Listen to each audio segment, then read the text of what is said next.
Halo geng, WhatsApp bor, WhatsApp bor, WhatsApp bor, WhatsApp bro, WhatsApp bray. Oke bro, berjumpa lagi bersama kita di edisi menjelang sore hari ini. Masih di bangunan 4 kali 12. Kali ini saya akan sedikit membagikan informasi terkait proses kebiasaan kerja saya dan kerjaan tim-tim lainnya. Kalaupun ada kekurangan ataupun ada kesamaan ataupun kurang sepaham dengan yang lain, ya harap dimaklumin, karena dimana video ini harus disikapi dengan akal sehat, dengan logika yang tinggi, dengan tentunya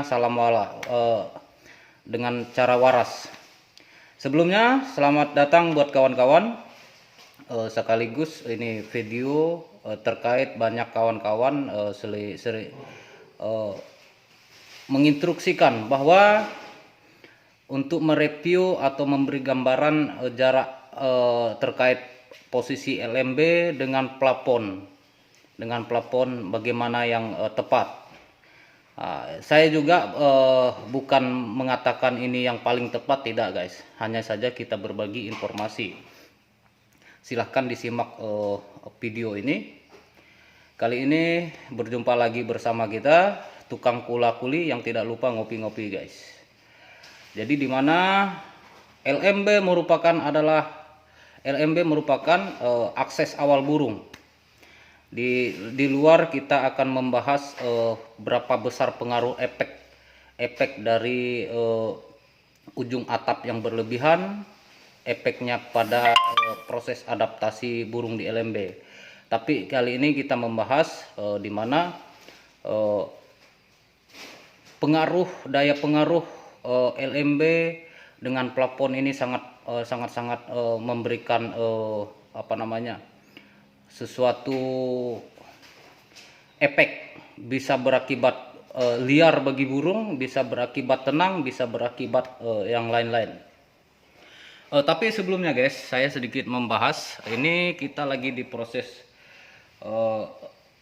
instalasi sebenarnya. Ini bangunan sudah kita rancang dan kita konsep dari awal, termasuk pemantauan dari area lokasi, pemilihan lokasi, tingkat geografis lokasi bangunan, sehingga pemilihan material bangunan.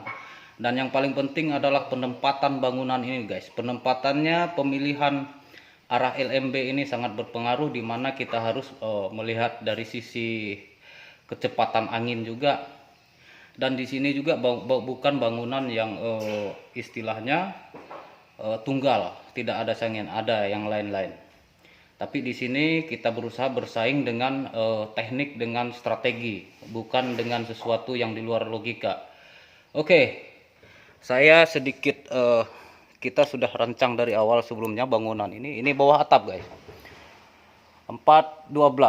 Nah ini seandainya ini bisa kita cor kemarin, kita akan cor dari plafon ini dari styrofoam ini guys. Kebetulan di sini pasirnya sangat langka dan susah dicari, apalagi di curah hujan kemarin yang sangat tinggi, karena pada proses pembangunan kemarin curah hujannya tinggi guys. Nah, ini kita menggunakan spandek guys, spandek ya, yang tidak ada lapis. Dan kebiasaan bangunan kita mentokkan spandeknya sampai bawah atap supaya terhindar dari burung-burung gereja, kemudian dari angin-angin. Kita tetap menggunakan angin, hanya saja posisinya di atas. Kenapa posisinya di atas? Banyak bangunan orang yang posisinya angin-angin selalu di bawah. Nah, ketika terjadi hujan dengan kekuatan angin yang sedikit kuat, tidak heran kadang ada lantai yang basah guys. Jadi sementara ini ujung atap kita juga hanya sekitar 25 cm. 25 cm. Nah, ini kebetulan kita lagi di posisi di Berau, Kabupaten Berau, Kalimantan Timur. Ini yang malam nanti akan kita lanjutkan dengan progres di 4 kali 10 juga dengan konsep dan material yang sama. Jadi memiliki jarak guys. Ini ideal menurut saya, tapi belum tentu benar menurut orang. Sebelumnya kita bahas masalah LMB, saya sedikit mengulik masalah betapa peran penting tinggi antar atap dengan plafon atas. Karena plafon atas adalah lantai atas, di mana selalu katakanlah sekalipun kita menggunakan aluminium foil, bubble foil, karena daya tinggi panasnya lebih dibandingkan dengan lantai-lantai lain. Spandek ini spandek yang kadar aluminiumnya sekitar 70% kalau tidak salah. Jadi daya panasnya guys, daya panasnya tidak seperti seng pada umumnya. Ini pemilihan kita terhadap spandek. Pada seng biasa juga boleh. Kemudian jarak ideal menurut saya yang biasa kita kerjakan setengah meter atau 50 cm dari bagian belakang. Kemudian yang paling depan adalah 130 atau sampai 140. Ini yang ideal menurut saya, karena akan terjadi sirkulasi di mana hawa panas itu insya Allah tidak akan terkurung. Sekalipun kita hanya cor biasa saja tanpa menggunakan styrofoam masih aman menurut saya, karena ideal tinggi atap dengan lantai atas ini itu yang harus kita kondisikan guys. Oke, kembali kepada pokok pembahasan kita, yaitu seberapa penting, seberapa besar pengaruh LMB yang berjarak dengan plafon. Nah, di sini saya posisinya agak sedikit ekstrim guys, karena di pijakan saya berusaha mengambil video ini supaya terlihat jelas. Kalau saya dari bawah kemungkinan kayaknya kurang pas, jadi saya harus manjat di sini. Jadi gini guys, usahakan dalam pemilihan posisi LMB ini, usahakan tidak terlalu rapat dengan plafon, karena dimana di studi kasus atau permasalahan yang sering kita hadapi, dimana LMB ini banyak rapat dengan plafon, sehingga kesan burung yang ada ini cepat masuk cepat keluar. Kenapa kita perlu daya jarak yang lumayan antara plafon dengan LMB?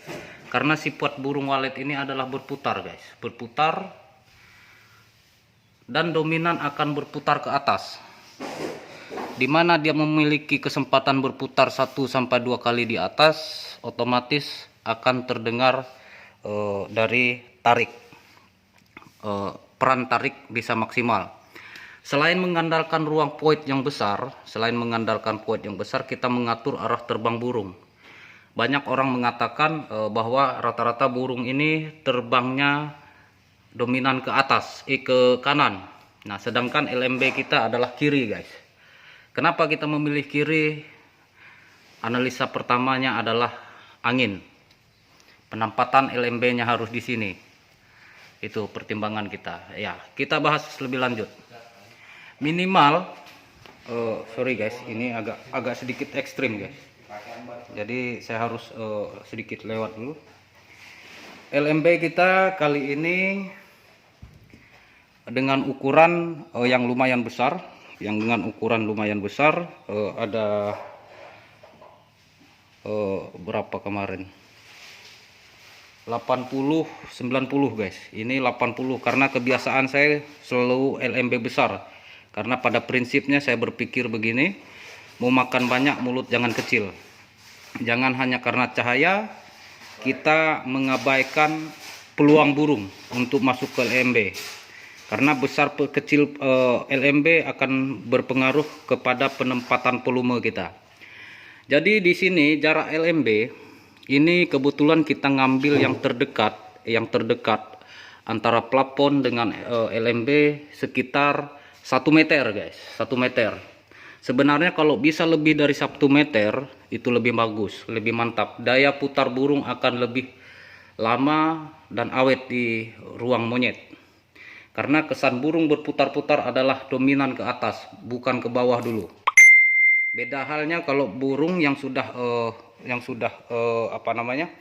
Yang sudah paham dengan rute yang ada di bangunan ini, dia akan dengan kecepatan tinggi dan akan bermanuver sekian derajat. Tapi pada proses burung yang beradaptasi akan terjadi putaran. Coba kawan-kawan nanti perhatikan di bangunannya masing-masing. Ini yang harus kita sikapi, yang harus kita cermati dengan pengamatan, guys. Banyak kesannya atau pertanyaan dari yang lain, "Bang, kenapa burung saya kesannya hanya numpang keluar masuk LMB saja?" Salah satunya LMB terlalu rapat plafon. Intinya seperti itu. Permasalahannya LMB terlalu rapat plafon sehingga daya putar burung satu kali putar langsung keluar karena LMB berdekatan dengan plafon. Nah, ketika dia memiliki jarak yang lumayan tinggi, burung ini akan berputar ke atas, guys, akan berputar ke atas sehingga ada daya putar sampai 2-3 kali, otomatis daya tarik akan lebih maksimal. Peran dari tarik akan lebih maksimal, akan lebih jos. Selain kita memanfaatkan daya putar void yang luas. Ini kebetulan voidnya 4. Nanti naik juga akan kita bahas masalah void kecil. Bagaimana menurunkan burungnya. Insya Allah nanti kalau ada waktu, saya biasanya berusaha memberikan edukasi seperti ini kalau bisa dengan video, dengan penjelasan. Artinya biar tidak ada yang gagal paham. Tentunya semua ini yang terlihat di sini, guys, harus disikapi dengan akal sehat, dengan logika masing-masing. Itu yang bisa saya sampaikan terkait pentingnya jarak antara LMB dengan plafon, biar tidak ada burung masuk langsung keluar. Ini yang terjadi, guys. Oke bro, silahkan kalau ada pertanyaan kita akhiri. Kalau ada pertanyaan mungkin saya bisa jawab. Pentingnya kita mengkondisikan jarak LMB dengan plafon. Nah, kebiasaan saya dalam teknis seperti ini, plafon itu sangat harus kita utamakan jaraknya. Kenapa? Penempatan dari jarak plafon dengan LMB sangat akan berpengaruh kepada proses dari adaptasi awal burung itu di monyetan. Nanti akan kita bahas lagi, guys. Kita akan bahas lagi masalah tarik void, tarik lar. Kenapa saya tidak biasa menggunakan atau menembak tarik void itu, tarik lar itu ke atas? Nanti akan kita bahas satu-satu. Bersabar saya, karena saya juga harus butuh video, harus butuh tutorial penjelasan seperti ini biar berimbang, guys, supaya kita tidak mengupload video dengan kesan tidak ada penjelasan. Saya yakin kawan-kawan juga pasti bingung ini maksud dan tujuannya apa. Jadi saya lebih suka dalam hal seperti ini menjelaskan sesuatu dengan gambaran video yang dilihat biar lebih sinkron. Saya yakin kawan-kawan lebih paham, lebih bijak, dan lebih mengerti karena berhadapan dengan kondisi. Apapun yang saya sampaikan di sini hanya sifatnya gambaran saja, pertimbangan saja.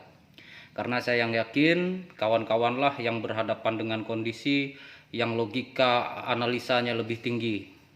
Jangan sampai juga apa yang saya lihatkan di sini kawan-kawan kesannya ikut-ikutan, tidak boleh juga. Yang sering saya bilang, akal sehat kita yang paling penting. Ini ada sedikit pertanyaan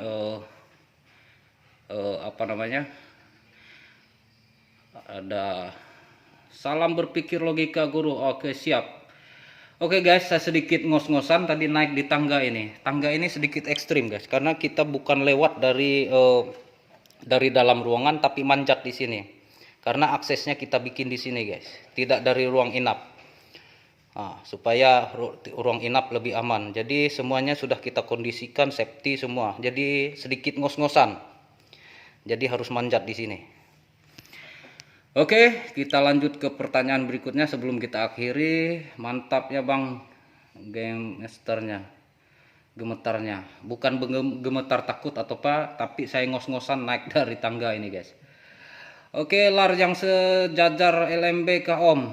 Yang jelas nanti tunggu review dari keseluruhan bangunan ini 412 akan kita review secara total, baik dari lar, void apa semua nanti akan kita review agar mudah dipahami juga supaya kita tidak menjelaskan satu-satu. Oke, Alen, Rang itu nanti akan kita buatkan video reviewnya. Ini bro, apa yang saya sampaikan di sini, sekali lagi mohon maaf, saya juga bukan ahlinya, saya juga bukan gurunya, juga bukan masternya. Tapi apa yang saya sampaikan di sini boleh dicoba, boleh dipraktekkan, karena ini menyangkut masalah proses kebiasaan kerja kita. Tapi yang paling penting adalah logika guys, logika, daya analisa kita yang sangat tajam itu yang diperlukan di wallet ini sehingga kita memutuskan layak dipakai apa tidak. Saya sedikit ngos-ngosan guys karena manjat dari sini langsung live tadi. Anda disuruh milih void 5x3 atau 5x2 Bang. Saya akan lebih memilih void besar kalau bisa sebesar. Ini pertanyaan Rahman. Kalau saya bisa memilih void besar, saya akan memilih void besar. Kenapa kita tidak membongkar void kecil? Ada sebab akibat, bisa jadi konstruksi bangunan. Ari Kaisu, kalau jarak LMB cuma 30 cm dari plafon, ini Ari Kaisu sebisa mungkin, ini saran saya, tidak menutup kemungkinan, artinya dengan jarak 30 cm pun burung masih mau. Cuman maksud saya di sini kita memanfaatkan peluang yang ada itu dengan sesuatu yang sudah kita kira-kira, yang sudah kita tentukan. Kalau jarak 30 cm saya yakin masih bisa juga, tapi akan kebanyakan burung keluar karena daya putar burung itu sekali dia putar langsung melihat LMB langsung keluar guys. Ini yang kita hindarin. Ketika monyetan lebih tinggi daripada 1 meter atau serendahnya 80 cm, kalau bisa lebih daripada 80 cm itu lebih jos menurut saya guys. Kalau bisa saya kasih 2 meter akan saya kasih 2 meter. Karena kita memanfaatkan daya putar burung untuk fokus pada tarik void, tarik lar. Oke, Ari Kaisuh. Plafon bagaimana Bang? Itu saran dari konsultan Pak Denny William. Saya tidak mau urus Pak Denny William lah. Saya termasuk orang yang saya tidak mau membicarakan sesuatu hal yang di luar inilah. Karena saya melakukan apa yang biasa dan kebiasaan saya lakukan. Oke bosku, Ari Kaisu, kalau masalah itu silahkan konsultasikan ke Pak Denny Williamnya sendiri. Tapi apa yang saya sampaikan di sini hanya membagikan informasi kebiasaan proses kerja kita saja. Sebenarnya sangat jarang orang menjelaskan seperti ini guys, sangat jarang sekali. Karena ini menyangkut masalah profesi.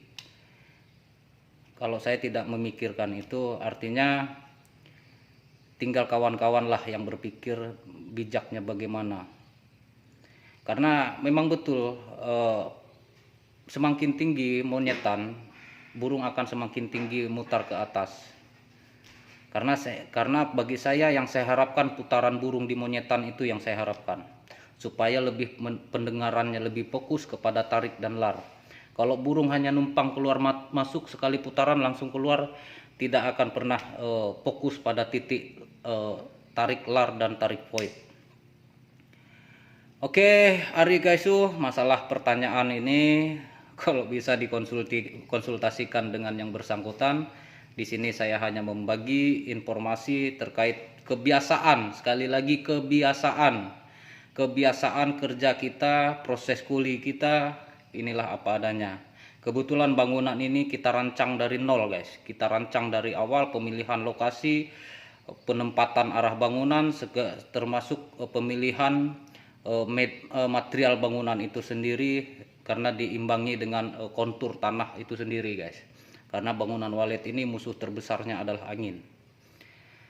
Oke bro, Kaisu, Ari Kaisu, itu yang bisa saya jawab. Kalau lebih daripada itu sedikit bertantangan dengan saya, karena saya lebih suka ada celah antara monyetan dengan LB itu lebih tinggi, lebih jaraknya lebih jauh, itu menurut saya lebih jos.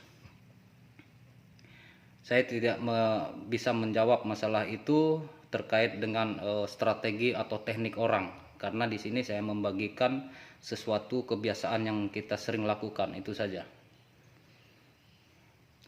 Siap, oke, hadir bang. Oke guys, ini saja yang bisa saya sampaikan terkait masalah proses jarak LMB dengan plafon.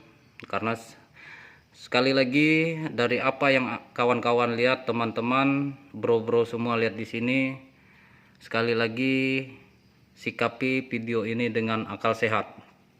Jangan sampai juga saya menjabarkan atau menjelaskan hal seperti ini, jangan sampai kesannya jatuh kepada ikut-ikutan juga, tidak boleh.